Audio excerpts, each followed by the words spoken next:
Welcome to Sidebar, a monthly conversation with the MAR legal staff. My name is Eric Berman. I'm the Communications Director here at the Massachusetts Association of Realtors, and I'm joined by Ashley Stolba, Associate Counsel, and we're here today to talk about scams. So, Ashley, are you ready to talk about scams? I'm ready. Okay. Are you ready? Yeah, I'm ready. So my first question is that the MAR legal department has become aware of several scams that realtors should be aware about. So what are some of them that you've heard about? Yeah, so we've heard of quite a few scams going on lately. I know we've heard of them over the years, but there's some new ones that have kind of popped in. The first one that I've heard about is, so a buyer in a transaction will receive an email. The email will look like it's coming from a bank, and they will say, we need you to wire over the money right away.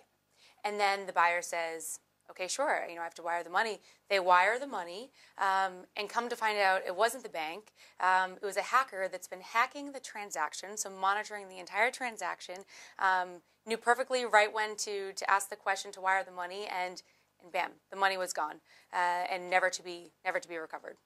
So it looks like it's from a bank? Yeah, it looks exactly like it's from a bank. And although in this situation the buyer was targeted, I would assume that anyone could be a victim of this. They could go to the seller, the broker, the attorney, anyone. Okay, well, that's something we should be aware of. Yeah. Now that sort of reminds me of a scam that we heard about a few years back when agents were receiving emails from prospective buyers who are overseas. Can you refresh our memory on this scam? Yeah, sure. So this one was, so a buyer overseas would say, hey, I'm looking to move back to Massachusetts. Can you help me find a property? I'm not in Massachusetts yet, but we can do it all online. So they do the entire transaction electronically, as I know most of our brokers do anyway. And then they wire the money to the attorney. They wire a little bit more than the purchase price of the actual home. And then they say, oh no, I'm so sorry, I wired a little bit too much.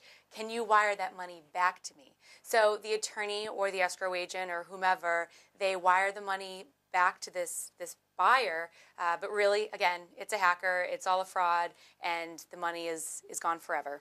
Okay, so it sounds like realtors need to be careful when doing business electronically. Yeah. What is your advice? So first and foremost, always have your guard up. I will tell you, just last week, I received an email from a member who I speak to pretty frequently, and the email said, Ashley, I'm in a bind. Can you give me a call and help me? So that's not too unlike emails that I receive pretty often. Members call me with questions all the time. So I called the number didn't work. I emailed her saying that your number's not working. Could you call me or email me with a number I can reach you at? And I automatically got a response saying, I'm in some foreign country. I need $800. Can you wire it to me and all that stuff? And I said, oh my gosh, I fell for it. So just always be on the alert. You just never know. When it comes to wiring money, be careful. If you get an email to wire money, always follow up with a phone call. Ask to speak with a person. Get a physical mailing address, a phone number, all of that information. But before wiring money, always try to verify that with an actual person. Also, use a secured email account and secure all your computers. That first situation I mentioned, that was just a hacker monitoring an unsecured email account. Right. What's a secure email account? You think you'd have to check with our IT department. That's not my specialty, but I'm sure we can provide some more information on that. Okay. Yeah. Do you know? No, that's why I'm asking. So I didn't mean to stump the attorney. You stumped me. Stump the attorney. So what can you do to protect yourself?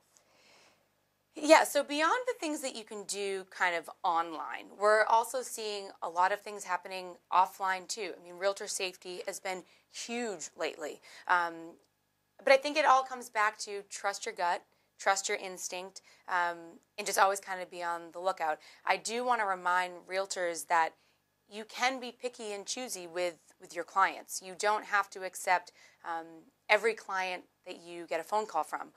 So long as you're not discriminating based on any type of protected class, but you just don't feel right. You feel creeped out. Or you don't feel safe.